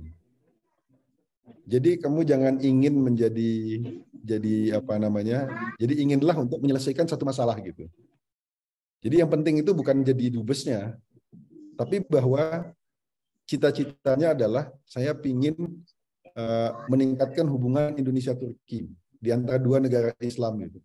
Saya ingin membuat Indonesia disegani di luar gitu. Nah, caranya, wahananya untuk menjadi itu adalah jadi dubes salah satunya. Jadi dubes itu bukan tujuan. Nggak boleh jadi tujuan. Nanti Rizky mau jadi bupati misalnya gitu. Mau jadi bupati. Jangan bercita-cita jadi bupati. Tapi bercita-citalah, wah saya ingin membuat daerah saya jadi lebih baik. Saya ingin membuat daerah saya jadi diseganin. Saya ingin buat daerah saya yang lingkungannya bagus sehingga kita bisa mewariskan lingkungan yang bagus buat generasi yang akan datang. Cita-citanya harus begitu. Nah, untuk mencapai cita-cita itu, nanti mencari melalui jabatan bupati. Karena ada kewenangan di situ. It's okay gitu loh. Tapi jangan jadikan jabatan itu, posisi itu, profesi itu sebagai tujuan. Karena kalau itu kamu jadikan tujuan, begitu kamu sampai di situ nanti kamu bingung mau ngapain. Karena tujuannya udah tercapai. Tujuannya cuma jabatan itu gitu. Ya, jadi kamu cari apa yang kamu gelisahkan, apa yang kamu ingin lihat, ingin kamu perbaiki dalam ini. Itu jadiin cita-citamu. Nanti akan ketemu profesi apa yang tepat di situ gitu. Ya. baik, terima kasih. Sama-sama. Salam sama Baik. Bapak Ibu ya. Nggih. Silahkan bagi yang lainnya, kepada Bapak Ibu yang berkesempatan untuk ikut serta pada siang hari ini juga dipersilahkan untuk menyampaikan pertanyaan. Atau kepada Bapak Ibu guru, ada yang mungkin tertarik juga untuk melanjutkan studinya S2 dan S3 di Turki, sangat dipersilahkan untuk mengajukan pertanyaan. Boleh, saya dari orang tua Wali Ibnu Khaldun. Silakan Bapak. Baik, alhamdulillah ini dengan Pak siapa? Ibnu Khaldun. Ibnu. Tugas Pak Ibnu. Saya ya nama yang besar tapi belum tahu orangnya apa. Mudah-mudahan ikut besar juga. Ya, saya orang tua dari dua putra putri ada di pondok di PAMSI ini, dan ini diminta khusus oleh Syekh Jamal.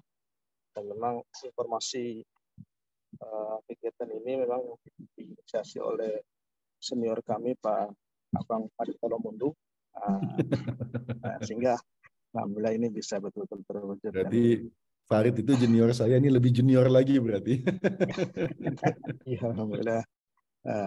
Pak Dubes, kalau saya mengikuti karena saya kan S3-nya ilmu politik nih Pak Dubes ya, jadi ikuti semua perkembangan Pak Dubes itu Jadi biasanya rasa ingin tahu seperti kepo istilahnya Rifki tadi itu, siapa sebenarnya yang orang putra-putri NTB yang ada di posisi masing-masing itu kita punya kebanggaan gitu.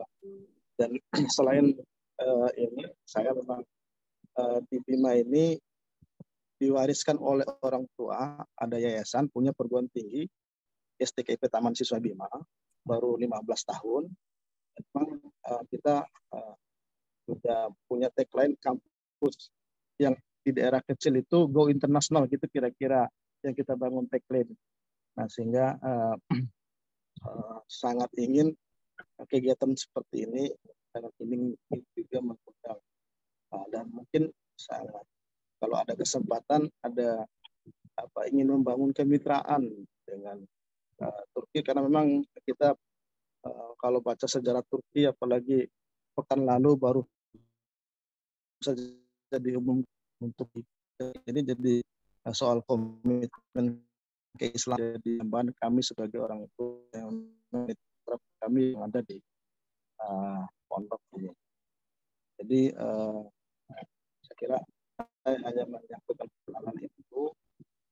Jadi dua putra putri dan bahkan istri juga mendengarkan kegiatan ini. Mudah-mudahan tadi banyak hal tadi yang saya pribadi itu terharu banyak tadi yang mungkin pesan dari Pak Dubes ini ilmu yang paling utama. Tadi dalam manajemen juga kalau memilih staf itu yang lulusan pondok itu kan jadi itu poin-poin yang bisa kami petik itu iya supaya bisa hasilnya tadi istilahnya 3 kali lipat itu hal baru bagi saya yang mengelola satu yayasan, mengelola perguruan tinggi itu jadi sehingga bisa menjadi referensi juga. Mungkin itu dulu sementara yang bisa menjadi pernyataan mungkin juga sekaligus perkenalan. Terima kasih. Assalamualaikum warahmatullahi wabarakatuh.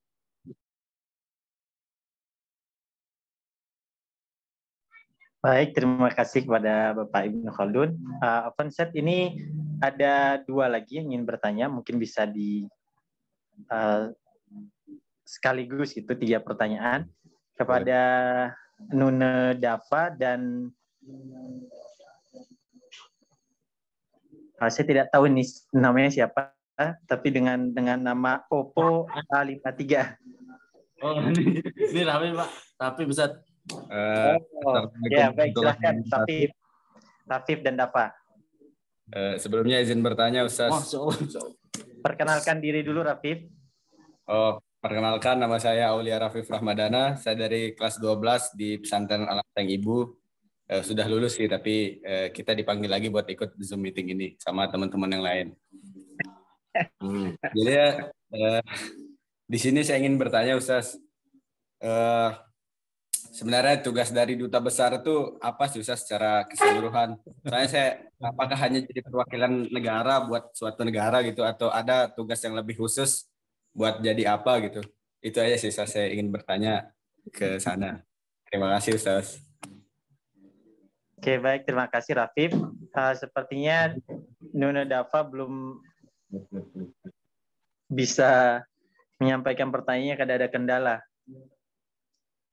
Nah, tapi ada satu lagi dari Bapak Muhammad Rum ingin memberikan komentar. Baik Pak, terima kasih.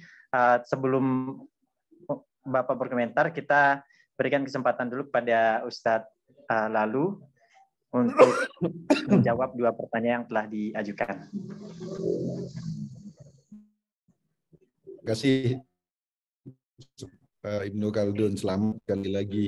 Saya tuh selalu kagum sama orang yang mau ikhtiar untuk mendirikan lembaga pendidikan gitu. Sudah ribuan perguruan tinggi di Indonesia, tapi tetap aja banyak yang nggak cukup gitu. Tetap aja nggak bisa menampung lulusan SMA ini gitu. Sehingga mereka bisa saya kira itu social entrepreneur yang sangat baik. Pak Ibnu Khaldun, saya kira tadi kan kita bikin kegiatan seperti ini, seperti Zoom ini. Ini kegiatan tidak sempurna gitu, tapi jauh lebih baik daripada tidak gitu. Jadi ini kita bisa manfaatkan. Saya punya network, ada Dai Farid juga punya network gitu. gunakan network itu, kita gunakan sama-sama. Butuh pembicara seperti apa gitu. Butuh pembicara seperti apa, sering-sering kita bikin seperti ini. Karena membuka pintu wawasan ini yang penting. Supaya teman-teman itu, dia boleh tinggal di ujung Bima sana, di pelosok Bima sana gitu loh. Tapi jangan biarkan ada sekat antara dia dengan dunia gitu. Biar dia menjadi bagian yang tidak terpisahkan dari dunia ini gitu. Supaya mimpinya itu tidak terbatas di Bima gitu. Supaya mimpinya tidak terbatas di NTB. Supaya mimpinya tidak terbatas di Indonesia gitu. Tapi mimpinya itu sudah global, sudah dunia gitu loh. Jadi saya yakin di NTB di situ banyak berserakan potensi-potensi. Kita tidak bisa mengidentifikasi potensi itu karena kita tidak bisa menciptakan ruang buat potensi itu untuk bermimpi gitu loh. Untuk mimpi aja mereka nggak bisa gitu. Apalagi untuk mewujudkan mimpinya gitu loh.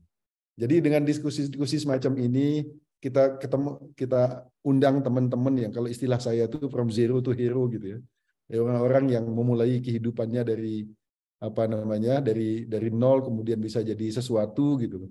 Kalau itu kita bagikan ini kepada teman-teman, ini akan bagus gitu. Saya selalu punya keyakinan bahwa anak-anak kita ini, kita sebenarnya nggak butuh-butuh amat ada BNN gitu, masalah narkoba, nggak butuh-butuh amat ada BNPT untuk mencegah terorisme gitu loh.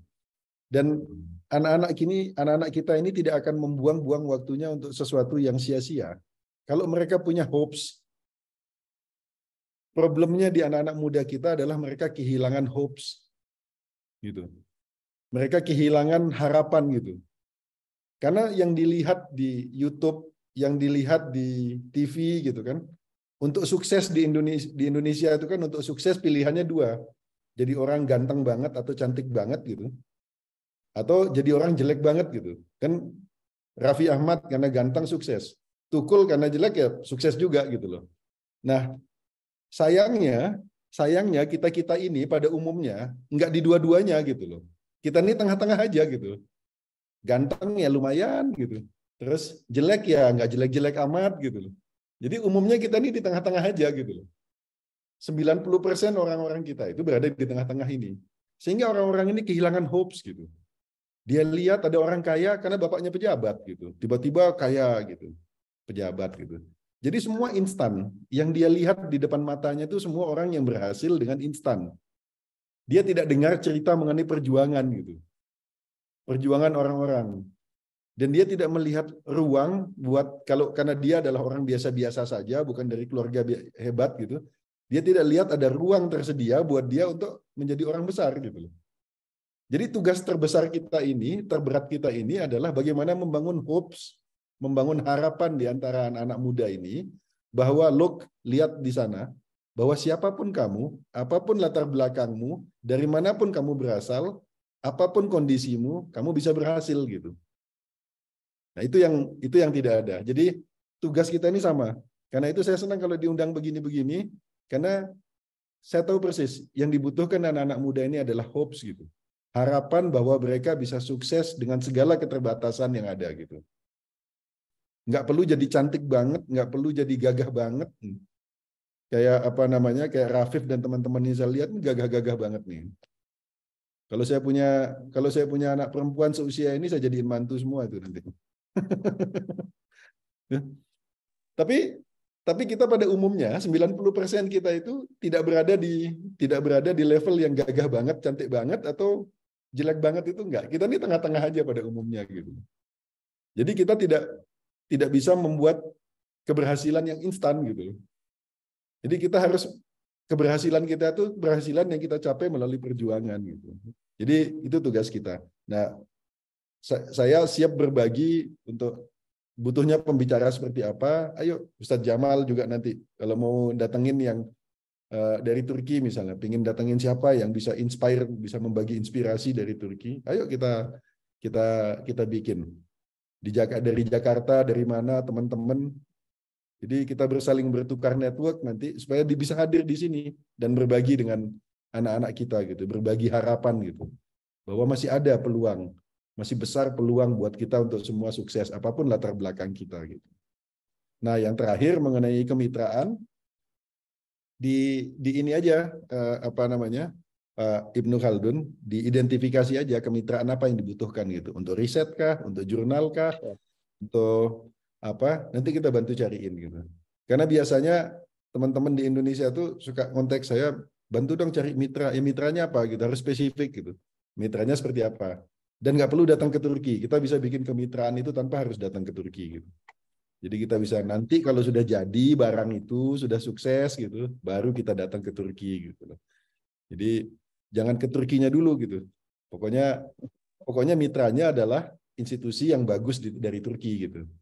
Jadi mereka bisa mengisi, kan banyak sekali di sini, sama dengan di Indonesia, banyak sekali ya NGO, kemudian lembaga-lembaga swadaya masyarakat, kemudian lembaga zakat dan sebagainya, banyak sekali yang concern pada isu-isu tertentu, lingkungan, pemberdayaan perempuan, banyak sekali di sini. Kemudian pada apa namanya, concern dengan kerjasama antar perguruan tinggi gitu. Itu banyak sekali. Jadi nanti tinggal kita identifikasi, tapi kita harus tahu persis apa yang kita inginkan, bentuk kerjasama apa yang kita harapkan, insya Allah.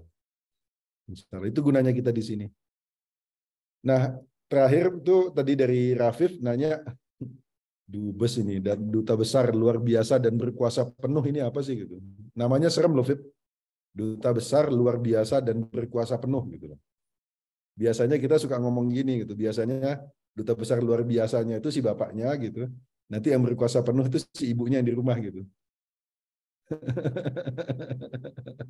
Jadi apa namanya? Dubes luar biasa dan berkuasa penuh itu prinsipnya gini. Seorang duta besar itu adalah wakilnya presiden, wakil pribadinya presiden. Wakil pribadinya presiden. Jadi saya ketika oleh Presiden Jokowi ditugaskan jadi duta besar, itu artinya saya adalah wakil pribadinya Presiden Erdogan kepada Presiden Jokowi kepada Presiden Erdogan. Jadi saya ketika berangkat dibekali dengan surat namanya kredensial gitu. Yang isinya bunyinya itu adalah saya menugaskan salah satu putra terbaik Indonesia, Dr. Lalu Muhammad Iqbal, untuk mewakili segala kepentingan saya di Republik Turki. Gitu. Artinya, apa yang saya urus di sini adalah semua yang diurus oleh Pak Jokowi, tapi dalam kerangka frame Turki, itu jadi urusan saya. Kalau misalnya nanti Rafif pergi ke sini, jalan-jalan, kemudian ada masalah, kecopetan, hilang paspornya, jadi urusan saya. Masalah ekonomi, meningkatkan hubungan bilateral, perdagangan, ekspor, impor Indonesia Turki, urusan saya. Masalah kerjasama militer, Indonesia Turki, kita mau beli senjata, mau tukaran teknologi, mau bertukar teknologi militer, urusan saya. Masalah kerjasama pendidikan antar universitas, urusan saya. Masalah apa lagi? Pokoknya semua urusan Presiden Jokowi di Indonesia. Nah, dalam kaitannya dengan Turki, yang terkait dengan Turki, itu jadi urusan dubesnya di situ. Karena dia adalah wakil pribadi. Gitu. Makanya seorang dubes itu, sekali dia jadi dubes, seumur hidup dipanggil dubes. Gitu. Sama dengan presiden, sekali dia jadi presiden, seumur hidup dipanggilnya presiden. Gitu. Jadi nggak ada mantan dubes, nggak ada mantan presiden. Jadi makanya sekarang kalau di Presiden Obama itu, sampai sekarang kalau dipanggil orang ya Mr. Presiden. Gitu. Sama dengan dubes, sampai kapanpun dia dipanggil ambasador. Karena dia adalah wakil pribadi dari si presiden ini tadi. Gitu. Wakil presiden ini tadi. Jadi dia wakil pribadinya di situ. Ditanya apa yang diurusin? Pokoknya semua yang diurusin Pak Jokowi di Indonesia, ketika itu jadi hubungan Indonesia-Turki, itu jadi urusannya si dubes. Nah, dubesnya itu makanya di bawahnya itu ada staf-stafnya. Ada namanya atase pertahanan, dari tentara, atase polisi, atase perdagangan, kemudian ada orang BIN juga di sini. Jadi semua yang ada di KBRI itu di bawah kendalinya duta besar, karena dia adalah wakil pribadinya presiden untuk di situ. Sederhananya kayak gitu sih, gitu. Jadi mudah-mudahan, nah kalau bagaimana cara jadi dubes? Nah, mungkin pertanyaannya dalam hati gitu, gimana caranya jadi dubes? Sekali lagi satu tadi, jangan bercita-cita jadi dubes.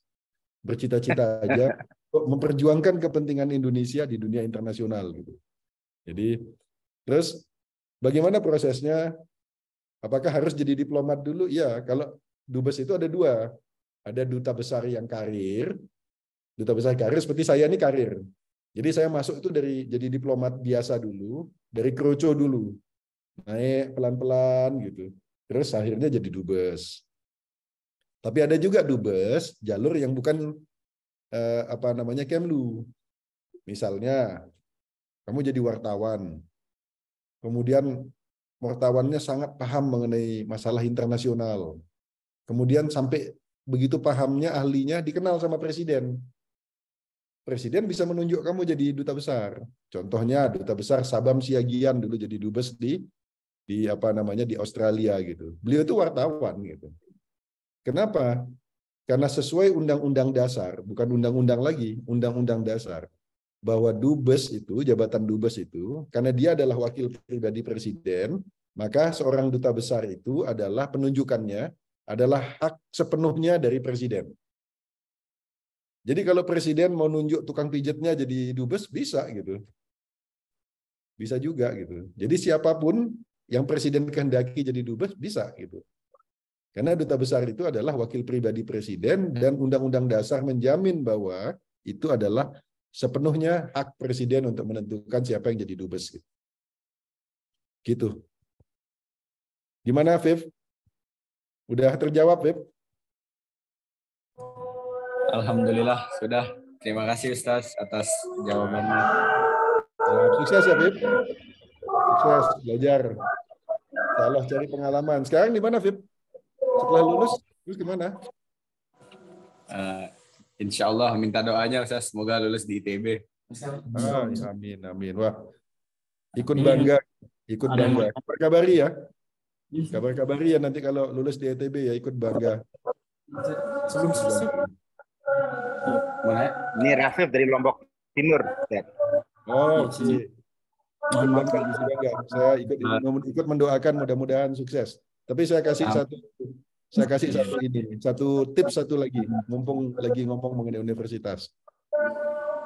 Satu tips. Yang menentukan orang sukses atau tidak itu bukan universitasnya. Tapi kamu sendiri yang menentukan kamu mau sukses atau tidak gitu. Kalau universitasnya bagus, alhamdulillah, karena itu jadi salah satu pendukung gitu untuk kesuksesan gitu. Saya ini kan alumni UMY kan, alumni Universitas Muhammadiyah Yogyakarta. Ketika saya masuk UMY itu, statusnya UMY, jadi dulu universitas itu ada 3 status, terdaftar, diakui, disamakan gitu. Nah, ketika saya masuk UMY itu masih baru, statusnya belum diakui, belum terdaftar, belum diakui, belum disamakan. Jadi statusnya itu masih diridoi gitu. Statusnya pada saat itu gitu. Dan saya masuk dengan ijazah UMY itu, daftar ke Kemlu itu pada saat statusnya itu masih belum disamakan, baru diakui gitu. Jadi universitas ecek-ecek pada masa itu. Jangan lihat UMY yang sekarang. UMY yang sekarang udah akreditasinya udah A+, sudah universitas, salah satu universitas swasta terbaik. Jangan lihat itu. Dulu saya masuk itu statusnya itu masih diridoin gitu. Jadi saya orang dari UMY pertama yang masuk ke situ. Dan ketika saya jadi duta besar, itu pun saya jadi duta besar paling muda. Lebih dulu daripada alumni Unpad, daripada alumni UI, daripada alumni UGM gitu. Jadi saya selalu bilang bahwa universitas yang bagus itu akan sangat membantu orang untuk lebih cepat untuk berhasil gitu. Tapi yang menentukan keberhasilan bukan universitasnya gitu. Tapi kamu sendiri yang menentukan kamu mau sukses atau tidak gitu. Jadi seberapa kuat kerja kerasmu, seberapa besar kerja kerasmu, seberapa besar tekadmu untuk berhasil, itu yang akan membuat kamu berhasil gitu. Ya, jadi jangan terlalu menggantungkan harapan kepada universitasnya itu. Tapi tetap saya doakan mudah-mudahan sukses dan bisa masuk di ITB, karena itu akan memudahkan buat karena ekosistemnya udah ada ya. Jadi ekosistemnya ada dosen yang bagus, teman-teman mahasiswa yang bagus, kompetisinya bagus gitu loh. Tapi dimanapun kamu berada nantinya, itu tidak menentukan apakah kamu akan sukses atau tidak. Kalau kamu bisa masuk ITB, itu hanya menjelaskan bahwa kamu masuk ITB gitu. Bukan menjelaskan bahwa kamu akan sukses gitu. Ya. Kesuksesannya itu tergantung di kamu sendiri.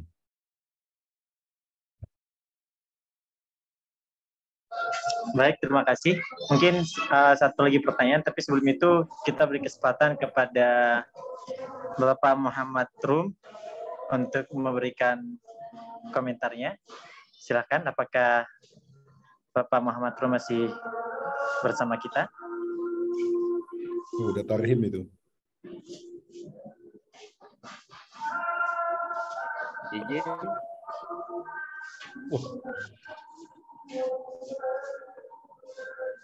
Ini gimana ceritanya orang top bisa ikut di Assalamualaikum warahmatullahi wabarakatuh. Waalaikumsalam warahmatullahi wabarakatuh. Izin, alhamdulillah Pak Dubes. Saya kebetulan punya salah satu wali santri yang di PAMSI, dan saya kebetulan baru pulang dari lapangan Pak Dubes. Kami menyelesaikan ada persoalan investasi di Lombok Timur. Saya kejar waktunya bisa dapat terkejar jam 14.00 di sini. Jadi saya sangat mengapresiasi luar biasa acara ini Pak Ustadz Jamal. Jadi mudah-mudahan acara seperti ini bisa dilakukan mungkin setiap 2 bulan sekali. Dan kalau bisa mungkin ini tadi pencerahan dari Pak Ustadz Iqbal, Pak Dubes itu bisa direkam, mungkin bisa ditayang ulang kepada mahasiswa baru atau mahasiswa lama untuk penyegaran. Ini sangat memberikan motivasi kepada anak didik kita nantinya, insya Allah. Jadi itu aja mungkin yang saya sampaikan. Mudah-mudahan ini bisa terus menjadi istiqomah lah setiap berkala. Demikian Pak Dubes, terima kasih Pak Jamal. Assalamualaikum warahmatullahi wabarakatuh. Assalamualaikum warahmatullahi wabarakatuh. Terima kasih banyak Pak Muhammad Rum. Ini PAMSI kayaknya kuat nih modalnya untuk besar nih, untuk soalnya wali santrinya orang-orang hebat semua nih, wali-wali santrinya.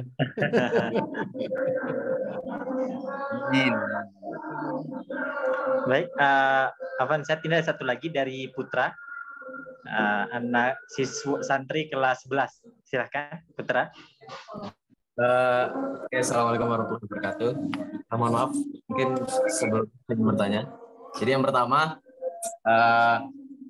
untuk menjadi seorang dubes, apakah memang harus kuliah hubungan internasional?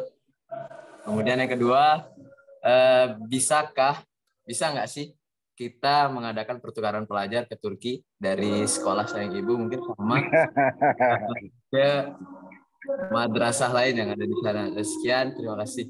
Perkenalkan diri dong. Udah. Martin. Terima kasih Putra. Mungkin ini sesi tanggung jawab yang terakhir ya untuk santri-santri dan Bapak Ibu guru dan wali santri sekalian. Baik, kami berikan kesempatan kepada Ustadz untuk menjawab. Ya, makasih Putra. Kasih Putra. Pantesan Putra tadi udah nongol dari tadi di layar tuh, udah nggak sabaran mau nanya tuh dari tadi. Jadi Putra, kalau mau jadi, tadi kan saya udah cerita ya, dubes itu ada 2. Ada yang dari karir, itu dari Kementerian Luar Negeri dulu. Jadi masuk ke Kementerian Luar Negeri. Ada yang non karir, itu politik ya. Jadi terserah presiden mau nunjuk siapa gitu.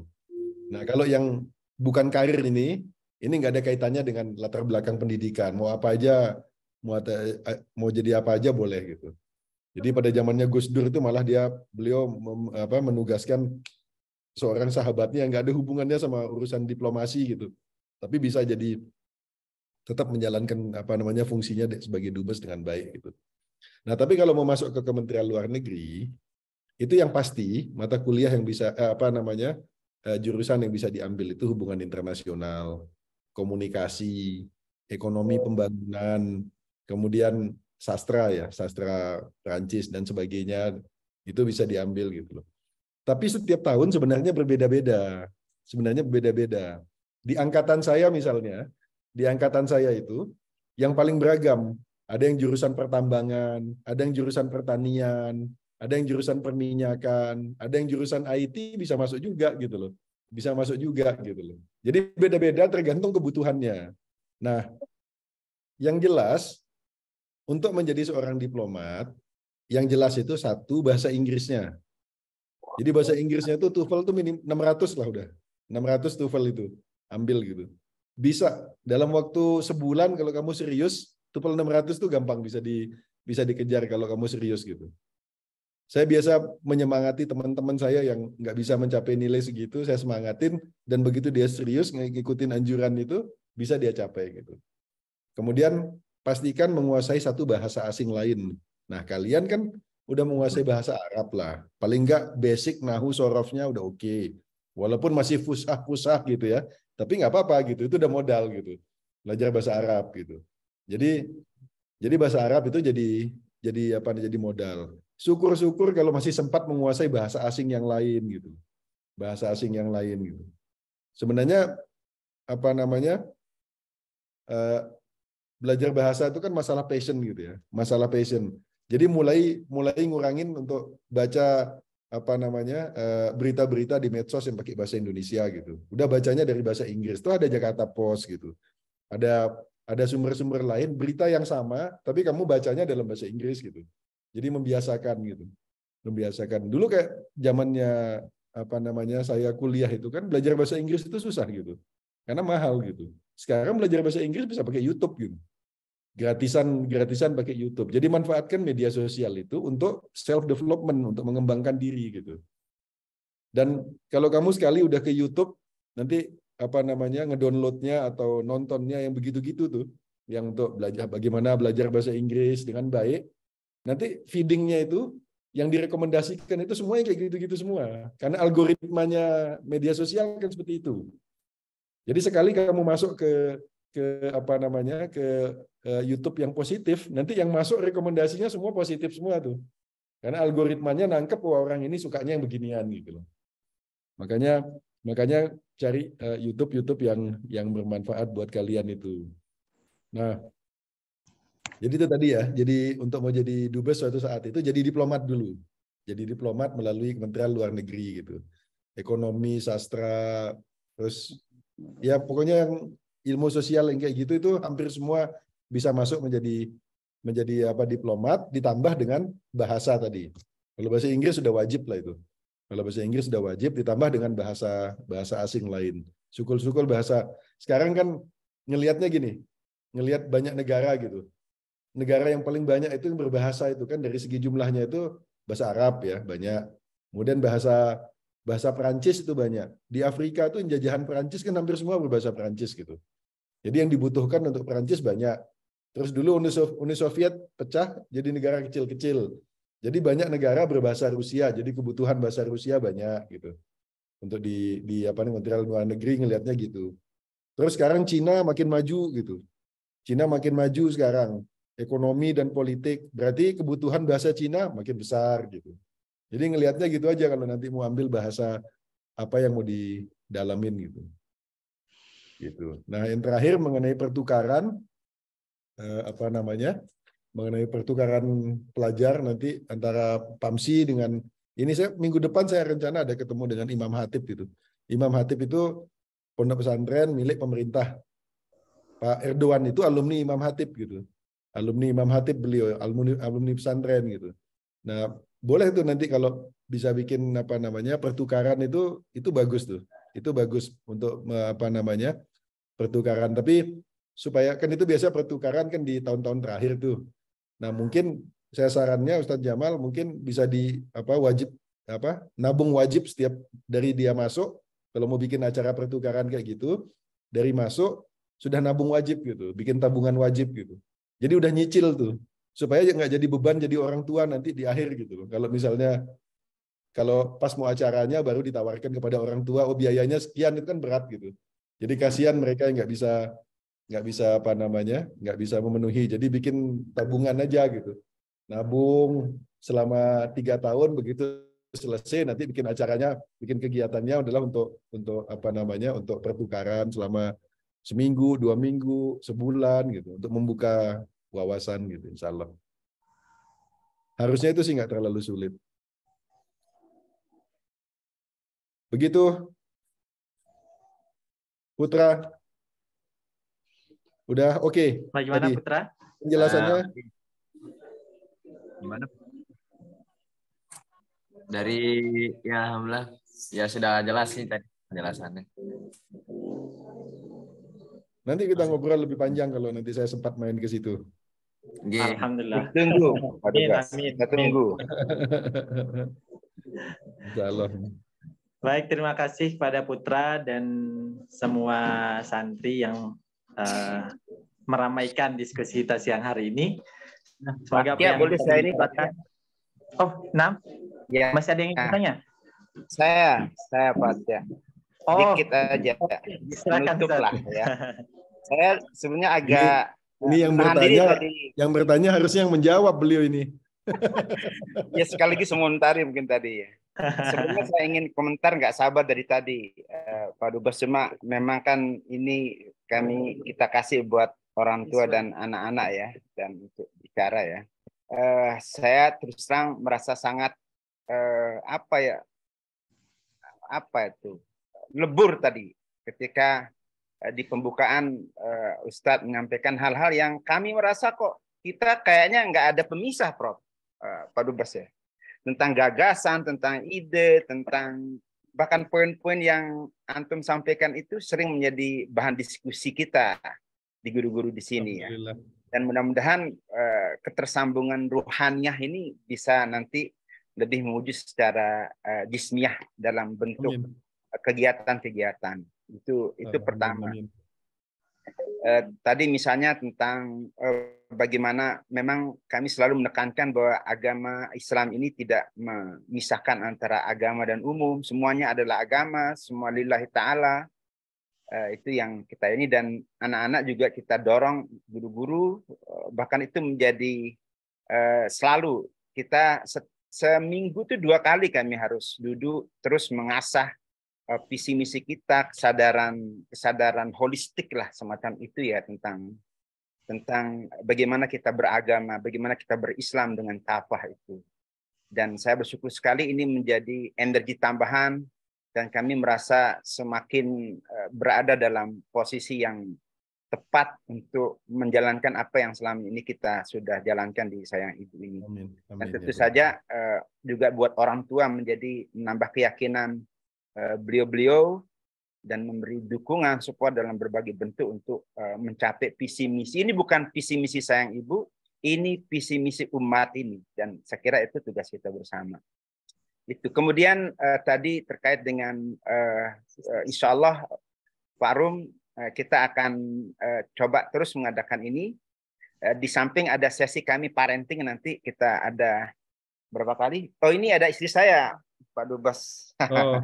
Ini salam kenal, salam kenal dari Undram dulu tadi. Nah, kita ada parenting yang berkala juga, dan kita lagi menyiapkan untuk semester ini yang memang kita belum fix dengan narasumber yang sudah kita cari itu.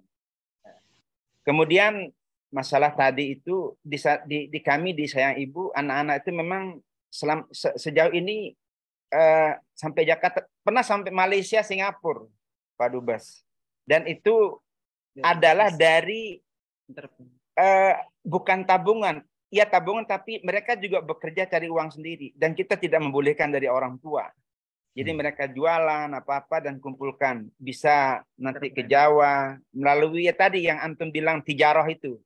Jadi kami sangat menekankan anak-anak untuk aliyah itu project base-nya itu lebih kepada entrepreneurship. Kalau di sanawiyah itu ke riset-riset sains apa, tetapi untuk aliyah itu dia harus mikir kira-kira nanti saya mau usaha apa, dan dia juga pendekatannya riset juga itu. Nah, sehingga anak-anak memang kita ada level-level lift-nya Pak, atau outing-nya Pak Dubes Setia sampai ke Jawa. Dan ini menjadi hal yang sangat menggembirakan, dan kami nanti mungkin akan lebih detail bicarakan dengan orang tua, apakah nanti kita buka juga tabungan, kita mungkin proporsi nanti berapa yang anak-anak harus cari sendiri, berapa yang akan disupport oleh orang tua setelah kita mencoba merancang. Misalnya oke, kelas ini nanti targetnya mau kemana, kira-kira biayanya berapa. Jadi ini menjadi hal yang terus terang benar-benar ini Kamis, bukan hanya Jumat berkah, ini Kamis berkah bagi sayang ibu dan teman-teman dari pesantren lain yang hari ini juga bisa bergabung. Sekali lagi Pak Dubes, terima kasih banyak. Saya berharap Pelungguh tidak merasa diganggu ketika nanti kami bertanya. Banyak hal lah, dan tentu saja nanti kalau pas kapan mudik ke Lombok, sempatkanlah datang ke pesantren kita ini. Insya Allah selama makam Bapak Ibu masih di situ, saya pasti sering ke Lombok gitu. Dan ini tidak terbatas Pelungguh nanti masih dubes atau tidak, tetapi link ini akan harus kita perkuat terus kapan dan seterusnya gitu loh. Saya kira itu. Terima kasih banyak Pak Dubes atas ininya, dan saya tidak bertanya karena memang sudah banyak hal yang kemudian bagi saya harus mengelis kegiatan-kegiatan untuk nanti ditindaklanjuti dari apa yang Pelungguh tadi sampaikan itu. Saya kira gitu, Ustaz. Terima kasih Ustaz Kia. Baik, terima kasih kepada Al-Ustaz Dr. Jamal atas komentar-komentarnya, atas apa yang disampaikan. Alhamdulillah Bapak Ibu santri beserta wali santri yang masih setia bersama kita sore hari ini. Kita sudah sampai di penghujung acara kita sore hari ini, tapi kita berharap misal bersama dengan Bapak Dubes ataupun narasumber yang lain dapat kita adakan kembali di waktu-waktu yang akan datang, karena ini akan sangat memberikan motivasi yang baik kepada para santri untuk terus mengejar mimpi-mimpinya. Ada sebagai penutup, ada beberapa hal yang menjadi sangat menarik dengan apa yang disampaikan oleh beliau. Pertama, kemungkinan besar para guru-guru sudah sangat merasa dekat dengan antum, Ustaz, dengan visi misi dan apa yang disampaikan. Bahkan ini tiang bocorkan saja, di grup-grup sudah bermunculan fans antum, Ustaz. Sudah ada yang menyatakan saya ngefans, Ustaz. Mungkin nanti kalau antum di sini akan banyak ngajak selfie. Ya, ini kebetulan karena anak-anak tidak bisa menyampaikan pendapatnya, jadi nggak bisa langsung bilang ngefans. Sepertinya juga banyak juga nih anak-anak yang sudah ngefans dengan antum. Kemudian hal yang menarik lainnya adalah kebetulan ini kita sebentar lagi akan liburan, Ustaz. Mungkin hari Sabtu itu seluruh santri sudah libur dan kembali lagi nanti di bulan depan, di bulan Juli. Dan biasanya kalau di pondok-pondok kita ada pesan nasihat sebelum perpulangan. Ini pesan nasihat spesial, sudah mencakup dengan nilai-nilai pondok pesantren dan ada nilai-nilai yang jauh lebih luas tentang wawasan dunia internasional gitu. Salah satunya poin yang sangat menarik bahwasanya santri itu seumur hidup, tidak ada namanya santri. Ini sepertinya hampir semua pondok pesantren akan memiliki jiwa yang sama gitu. Kalau dulu kami, sebagaimana mungkin pengalaman Ustadz Jamal juga, ketika di pondok pasti ada disebutkan sebelum pulang jangan lupa kalau kamu pulang di jidat kamu ada PM gitu. Di jidat kamu ada PM. Pondok modern. Itu spirit yang selalu ditekankan kepada para santri gitu. Kemudian yang terakhir, yang paling penting dari semua itu adalah mari kita berusaha dengan sebaik-baiknya untuk berbakti kepada orang tua selagi kedua orang tua kita masih ada, karena itu adalah jalan kita untuk meraih kesuksesan di dunia dan akhirat. Nih kawan-kawan, adik-adik semuanya, para santri, anak-anak semuanya yang masih diberikan rezeki oleh Allah untuk berkumpul dengan keluarganya, silahkan dimanfaatkan sebaik-baiknya. Insya Allah itu akan sangat berpengaruh kepada kehidupan kita semuanya pada masa yang akan datang. Sebagai penutup, kami mohon kesediaan dari Ustadz Ashuri untuk memimpin kita untuk melaksanakan doa.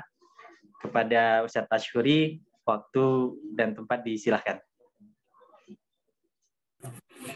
Assalamualaikum warahmatullahi wabarakatuh. Waalaikumsalam warahmatullahi wabarakatuh. Suaranya kayak Ustadz ini, kayak Ustadz Somad.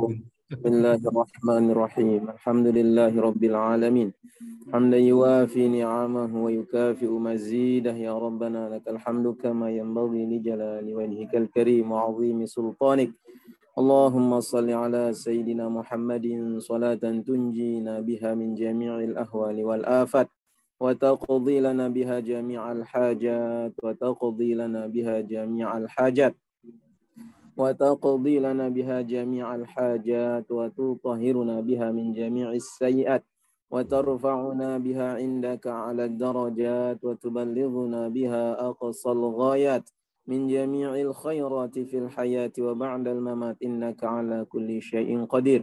Allahumma inna nas'aluka al-ilma wal hikmata wal fahma wat tuqa wa nas'aluka al-'afwa wal 'afiyah wal mu'afata ad-da'imah fid din wad dunya wal akhirah wa nas'aluka raghadal 'aishi wal ghina 'anil nas wasyifaa'a min kulli da'in bi rahmatika ya arhamar rahimin. Allahumma inna nastaudi'uka ma 'allamtana fa'allimna ma jahilna waftah 'alaina futuhal 'arifina bik. Allahumma arinal haqqa haqqan warzuqna ittiba'ah wa arinal batila batilan warzuqna ijtinabah. Allahumma la taj'alhu mushtabihan 'alaina fanattabi'il hawa. Allahumma man anta bihi fatammimhu wa ma an'amta bihi fala taslubhu wa ma satartahu fala tahtikhu wa ma 'alimtahu faghfirhu bi rahmatika ya arhamar rahimin. Rabbana atina min ladunka rahmatan wa hayyi' lana min amrina rasyada wa hayyi' lana min amrina rasyada wa hayyi' lana min amrina rasyada. Rabbana atina fid dunya hasanatan wa fil akhirati hasanatan wa qina adzaban nar. Wa sallallahu ala sayyidina Muhammadin nabiyil ummi wa ala alihi wa sahbihi ajma'in. Walhamdulillahi rabbil alamin. Al-Fatihah. Alhamdulillahi rabbil alamin. Ustadz Iqbal, ini Ustadz Asyuri ini dari Lombok Tengah, Ustadz. Khusus. Jadi saya ini pertemuan antara Ustadz modern dan salaf kholaf itu ketemu Ustadz di sini tuh. Hari pakai peci, pakai sarung di sini juga. Yang tiap hari pakai kadang jin juga ada juga. Di mana di Lombok Tengahnya? Di Merembu, Ustaz. Di Mispalah, Merembu. Oh, Mispalah. Yeah. Mispalah itu dekat dengan tempat yang masa kecil tiang ketejer. Kampung halaman.